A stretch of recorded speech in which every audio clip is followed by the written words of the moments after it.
For 50 years, the Griffin Museum of Science and Industry has hosted the nation's premier exhibition of Black art. The Black Creativity Juried Art Exhibition features over 100 works from professional and emerging Black artists from across the country, highlighting Black achievement in art, science, and technology.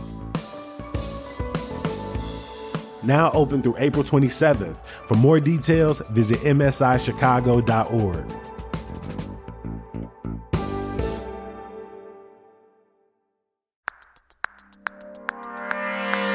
Today on CityCast Chicago, why is Governor Pritzker trying to ban cell phones in classrooms? What is the future of Acero charter schools across the city?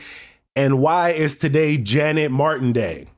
Helping me answer all of those questions and more from Block Club Chicago, Atavia Reed, and Chalk Beach Chicago's Samantha Smiley. It's Friday, February 28th.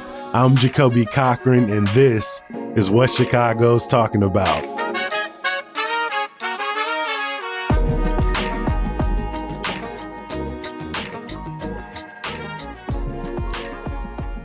Morning, Sammy. Welcome back to the podcast. Good morning. Thanks for having me. Morning, Atavia. Good to have you back as well. Good morning. So happy to be here, y'all.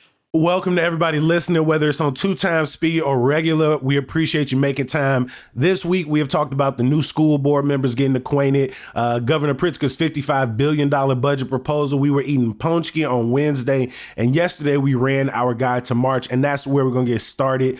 I want to know something both of you are looking forward to in March. I know I didn't prepare y'all with this question. I want to put you on the spot immediately. Sammy, we're going to start with you. What's something you're looking forward to this month? Oh, wait, I do know. It's the Museum of Science and Industry Black Creativity event that they're having.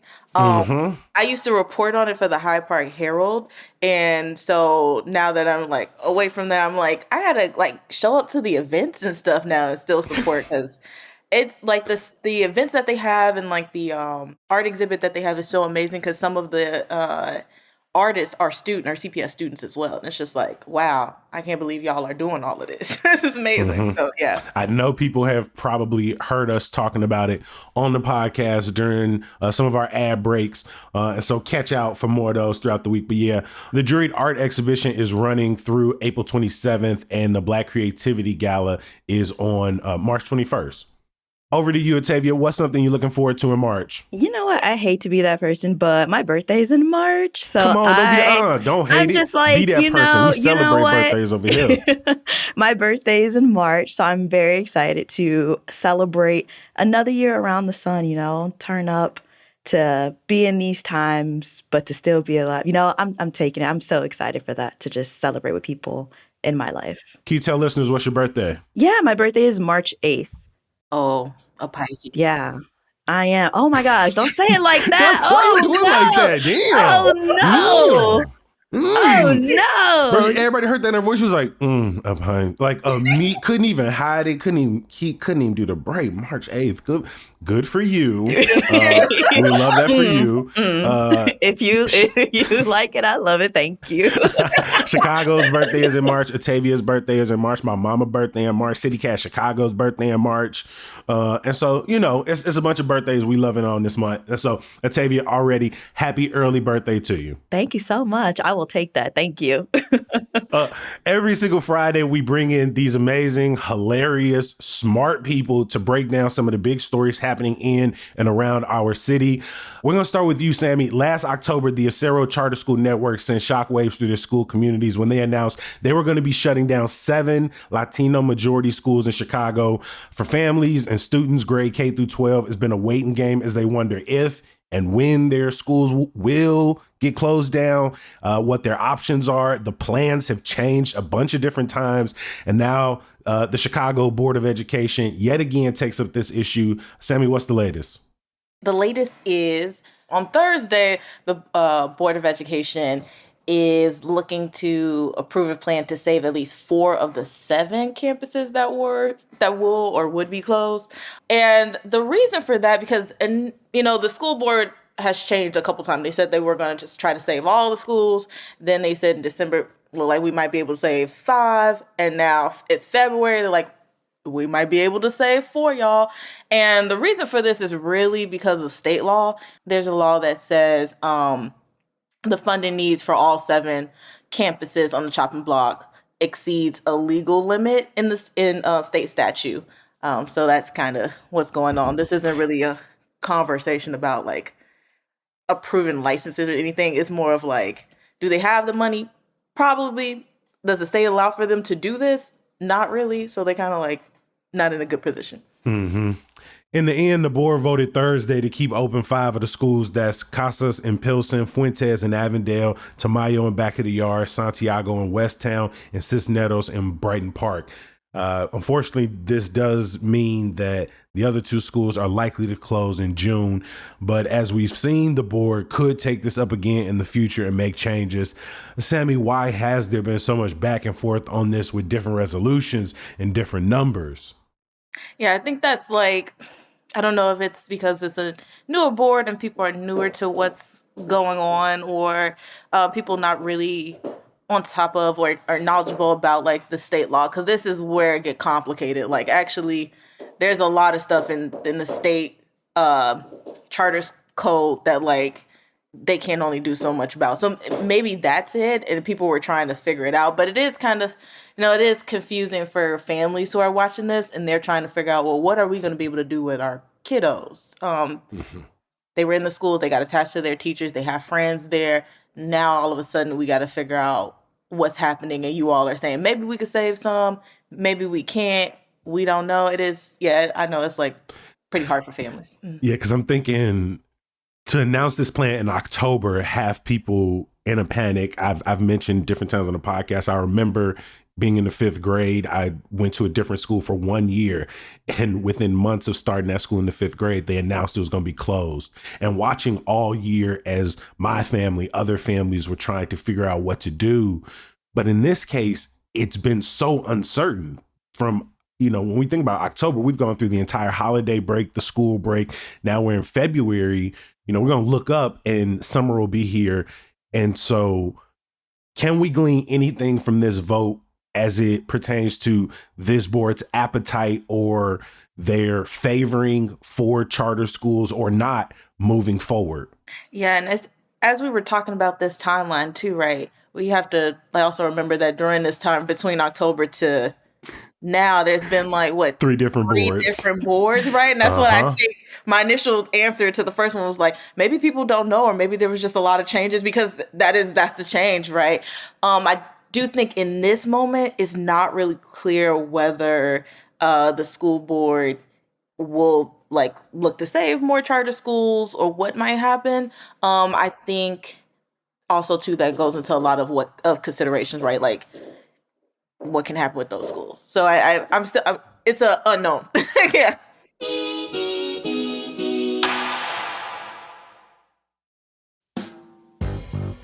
Back for a second year due to popular demand, Black Creativity Night Out returns to the Museum of Science and Industry on Friday, March 21st from 6 p.m. to 10 p.m. This over 21 event is part gallery walk, part function, and it's going to be a great time, y'all. Get an exclusive look at the Black Creativity Juried Art exhibition, plus many of the museum's most popular exhibits without all of those crowds.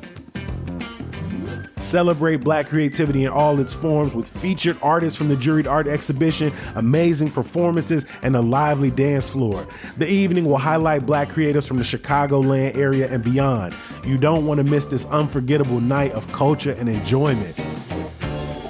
For tickets and more information, visit msichicago.org.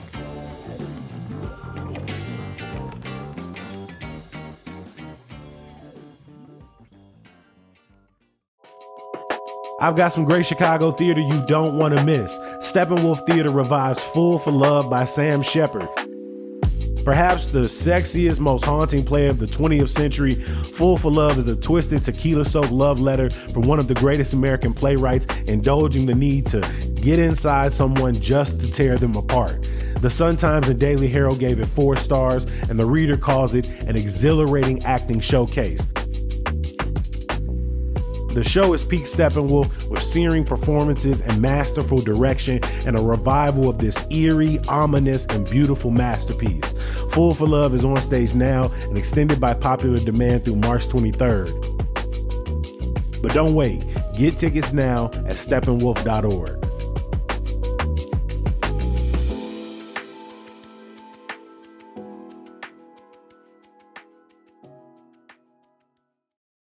Tavia, we're going to kind of stay in Chicago schools because there's this really cool program happening in North Lawndale, and it's rooted in West African traditions that is essentially pairing middle school students, young girls, with neighborhood grannies as mentors. Can you tell us more about the grandparent circle? Yeah, so I cover the South Side for Block Club, but I just love seeing things happening on the West Side, amazing programs sprouting up. My coworker Michael just wrote this amazing story about the Grandparent Circle, which was launched by the Juvenile Protective Association. And just like you said, it essentially pairs grandmothers with young girls within schools, and they work together to work on mental health trauma, to work on emotional trauma, and to really just discuss how they're doing that day when they meet. And that's just so dope to me. There's this picture of the chalkboard that has this cursive writing that just kind of threw me back to, reading my grandmother's writing. Even my mom's writing has all the loops and curves. But really, it's just, like someone said, it gives you this warm and fuzzy and accepted feeling. And it just lets people within the school know that there are people that care about them. And it allows grandmothers within many communities on both the South and the West sides to come and help children out. No, I love this idea of somebody's granny pulling up in school, and I'm looking at the chalkboard and it has affirmations written out like I am strong, I am powerful, I am intelligent. I just trying to picture, the grandma at the front of the room, and these young kids are like shouting out all of these adjectives about themselves. I know that this program right now is only in 4 schools in North Lawndale, but is this a type of program that you'd want to see invested in and maybe expanded across the city? That is something I would love to see. I know that now they also offer it to students in Outgill Gardens and Pullman and in Logan Square. But just speaking with so many organizers on the South Side, I just know this is something that would be great in an Inglewood school, a Chatham school. I mean, all around. The sessions are only 45 minutes. And I just like that they start with a temperature check where you get to raise an emoji to share how you feel. So it's also connecting modern day times with the grandmother feel. And yeah, I just think this would be a dope program all around to really help children. I gotta ask, would y'all grandmothers have been good at this? Because I no longer have any of my grandmothers with me, and I think at different points in their life, they all would have been great. But I do know my grandmother Wilda was real. She wasn't real fond of all little kids, right? She loved her grandkids, but she wasn't fond of all little kids, and she was real old school with it. I don't know in 2025 if all her principles would have translated. Savvy, what about your granny? Oh gosh, the grandmother that I knew, which was my maternal grandmother, Ruthie, who passed Christmas Eve 2018. She was also the shortest woman in the family, I think. She was about like my great grandmother's was like 6'1". Uh, my paternal grandmother was like right 5'11". I'm 5'10". Like, and she was like maybe 5'5", 5'4". Okay, but she was the sweetest woman ever. And she was more low key though. She wouldn't tell you exactly what to do and what not to do, but she'll definitely be Hmm. like, "Now you know that ain't right," you know, and she'll give you advice. But yeah, she would love this. Tavia, what about you? My grandmother, Rebecca, they called her Becky Becca. She was also a tiny little lady. She was stern but loving. I do not think she would have been a part of the grandparent circle. But I mean, if kids, when they walked past her home, like everyone knew her, everyone knew Miss Reed on the block. She was that girl. But I just think that she'd be like, they come to me. I know my grandmother Mamie would have loved to be a mentor in this, right? But if they were talking about like bullying, she definitely be like talk it out. But like my grandmother Bernadine would have been like, you don't have to whoop that kid ass. You gonna have to whoop that kid's ass. Ruthie was like that too. She taught us how to fight. So Yeah. uh, this is one way that schools are trying to help young people navigate challenges of friendship, social acceptance, potentially cyberbullying. Well, the state of Illinois and Governor J.B. Pritzker are floating an alternative way to tackle classroom struggles, essentially a statewide cell phone ban in classrooms. Sammy, can you describe the type of bills the governor and supporters are proposing / considering? yeah, so this is like something that has been stirring around the nation to either ban cell phones completely from school campuses or just like tell school boards, hey, you should make a policy around this so kids don't use cell phones during instructional time. And so some of the bills that I've been seeing has been like, we want school boards to come up with a plan by 2026, 27 school year. And it's more like, okay, don't have them in the classroom and figure out a way to store them so that they're accessible in case anything happens. But like, we need kids to focus. And the one bill that I'm referring to is Senate Bill 2427. It has some like really big players in the state legislature who are supporting it at the moment. And some of the exceptions include like if a teacher says you can use your cell phone, if there's an emergency, if an IEP or a 504 plan for students with disabilities calls for it, or if like a bilingual student needs it. Because as you all know, we've been talking about like newcomers in classrooms with teachers who do not speak their language, and they might be using the phone to translate what people are talking about in that moment in time. So there are restrictions. And also this bill has like a clause around disciplinary policies. So like the disciplinary policies, we've had schools had, not we, because I ain't in that, but school districts have had in the past a problem with fining or putting fees that students had to pay off, or calling police officers on students for little things, right? This is something that ProPublica has investigated. And so this bill does have a clause that says like, hey, even if you do this and you enforce it, you cannot enforce this policy with fees, fines, using school resource officers or calling local law enforcement. We're not having that. That's what that bill says. Hey, I really appreciate that. Another reason I was really kind of taken back by Governor Pritzker making this such a key part of his address, because in some ways it feels like a easy scapegoat and thus a real short-term solution. I think the challenge here really needs to be put more on educators to get more creative with technology, to get more creative in classroom instruction, rather than just trying to ban and blame students. And when we're thinking about how you're going to enforce this, we know that Black, brown, Native students are going to be more impacted by policies to enforce this. And then another thing, I don't know, I've been a professor and worked in classrooms for the last 10 plus years.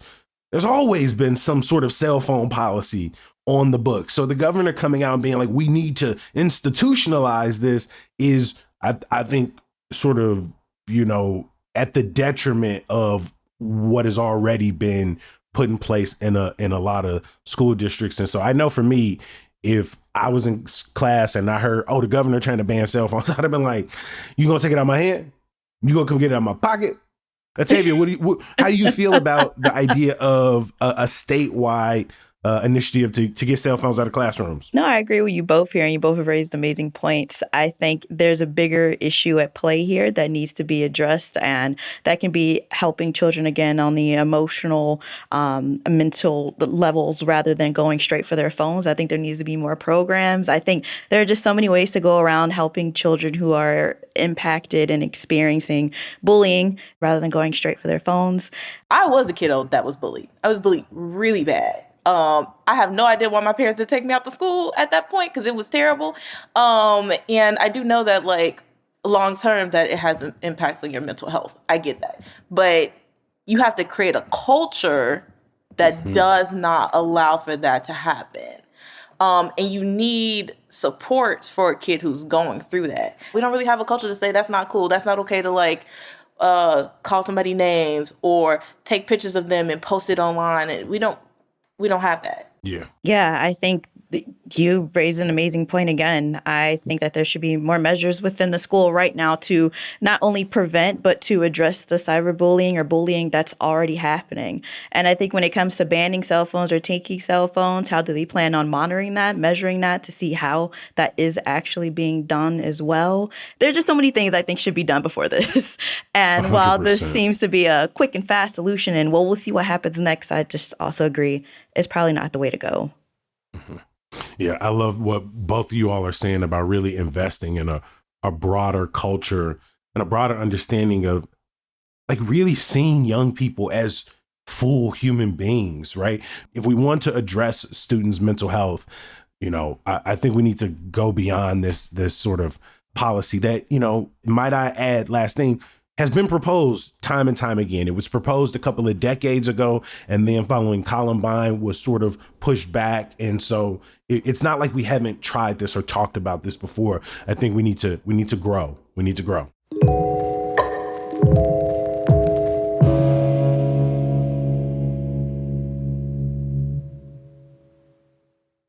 It feels like we're getting our good news started a little early today, as the good people over at Lems Barbecue off 75th and Prairie and Greater Grand Crossing got some really cool news earlier this week. Atavia, what was that news? Yeah, Lems Barbecue received the James Beard America's Classic Award on Wednesday. And if you don't know Lems, what are you doing? And if you do know Lems, you know why they received it. There's always a line wrapped around that place. Don't even try to go around lunchtime. It's a wrap. It's over. But they've just been serving the South Side, serving people for over 70 years at this point. And that strip on 75th Street has so many dynamic, amazing restaurants, Black-owned restaurants. So to see them receive this award is amazing. And this isn't the first time they've been recognized for what they do for the community, for the food that they're providing. But it's just always dope to see. I just like seeing Black people winning. So, yeah. 100%. They have a long list of accomplishments over their 70 years. They have withstood so much in terms of disinvestment in their neighborhood, the white flight that has taken place across the South Side over the last 70 years, and so much more. And it's one of those things that, Lems doesn't need another award, another plaque on their wall to be considered legendary and historic, but it is so good to see them continue to receive those awards, because the hot links and them rib tips, they still busting. They still busting. They are I do love mine from I-57. I'm not going to say that. That's why I love to get them first and foremost, but I'm just saying. They is busting. They is busting. And the staff in that place, they're just so kind. Like, I can't speak to the rush hour. I just know that they're boom, boom, boom. But I've had the opportunity to be there before, to watch them in action from afar. And they have a system set up where they just know what they're doing. Like, this is not new to them. It's true to them. And they're just so kind and loving of the community and environment that they're in. So I love this for them. I know they'll keep winning things. I know they'll stay strong on 75th Street. So yeah, this has just been so great to see. They will be celebrated at the James Beard Restaurant and Chef Award ceremony on Monday, June 16th at the Lyric Opera of Chicago. Every single episode of CityCast Chicago ends the same way, with some good news. Atavia, we're going to let you keep going and get us started. For some Chicagoans, today is Janet Martin Day. Who is Janet Martin, and why is this good news? For over 30 years, Janet Martin has served at the Armitage Brown Line Station. They call her the mayor of the Armitage Brown Line Station. She has just greeted people every day, working hard. She gives people warm smiles. She asks them how their day is going. She has just been a lovely figure at this station, and she's finally deciding to retire, which, congratulations, confetti, all of the above. And yeah, going to mark Friday today as Janet Martin Day, which is amazing to see. How many people do you think have walked by or interacted with Janet Martin in her 3 decades? Hundreds of thousands. It's like, even if you don't know her name, you've probably seen her at some point. So just to also be a figure like that, like, everyone remembers their favorite crossing guard. Everyone remembers just that person who they would cross every day, like going to high school, taking a bus, whatever it might be. So I just love to see that Janet Martin is receiving her flowers, that she's been dubbed the mayor of the Armitage Brown Line Station. I just love that for her, and that today she's being recognized for her amazing service and for making people smile all the time. It's nice to see when someone has their flowers returned to them. The Lincoln Park neighborhood is throwing her a farewell party today from 2 to 3 at a plaza east of the Armitage station. Sammy, over to you. What is your good news for us today? I just realized I had 2 things for today. One, me and a group of friends are like getting together to start like a little book club. It's just us, but we're trying to hold each other accountable to read nonfiction books, which I have a love-hate relationship with. I will always start them, but I will never finish them. Oh my gosh, me too. And if you're a book lover too, please go support your local Black indie bookstores, please. And the second thing is me and a friend are trying to find some coffee shops or some bakeries that have like that Dubai chocolate trend. Is like this new trendy chocolate that's like has pistachio paste in it and something else. And I'm like, that looks cool. Everybody's talking about it. Let's go find a place that we want to support, like a local coffee shop. Hopefully it's owned by some people of color, which this one is. And so we're going to go try it there. And hopefully it's actually good, because sometimes these TikTok trends don't taste as good as they look. So Wait, okay, we're gonna have to discuss books. This is like my favorite thing. yeah, the book that me and my friends are reading is by Kim Kelly. It's called Fight Like Hell: The Untold History of American Labor. Okay.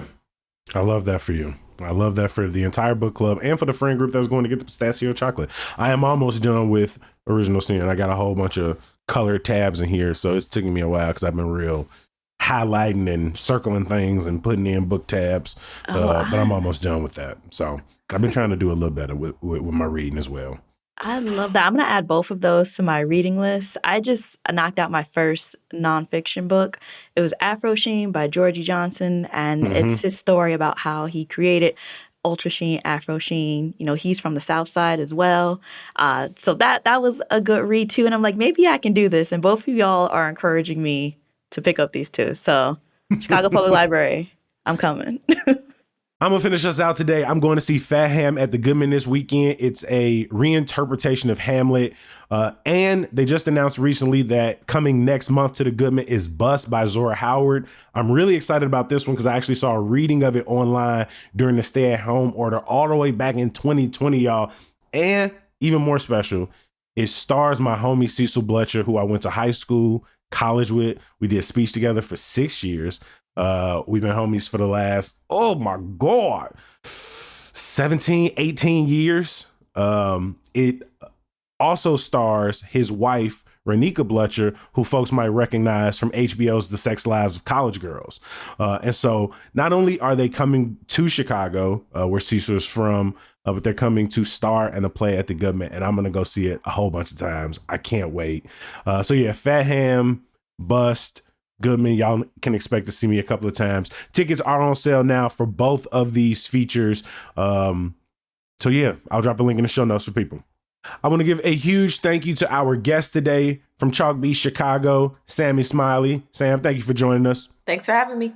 And from Block Club Chicago, Atavia Reed. Always a good time, my friend. Of course. Thank you for having me. Y'all are amazing.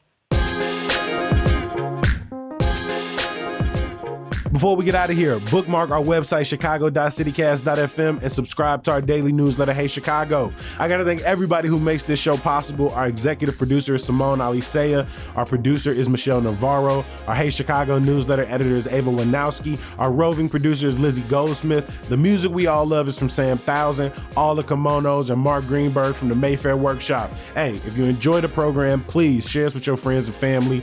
Rate and review wherever you listen. Pull back up on us on Monday. Reach out to us on social media. We finna start doing some real cool things with our social media in the next couple of weeks in March. So make sure you tapped in, following CityCast Chicago on Instagram, on X, whatever the hell is being called. And yeah. We're gonna be back on Monday. Peace.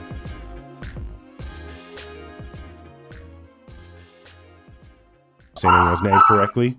I love it when the dog comes, Sammy, every time. It's the best. It's the best. So we're going to go test it out. You did well for most of the recording, baby. You did well. The pup agrees. Can't wait. I wasn't gonna do my chocolate too. You can't have any.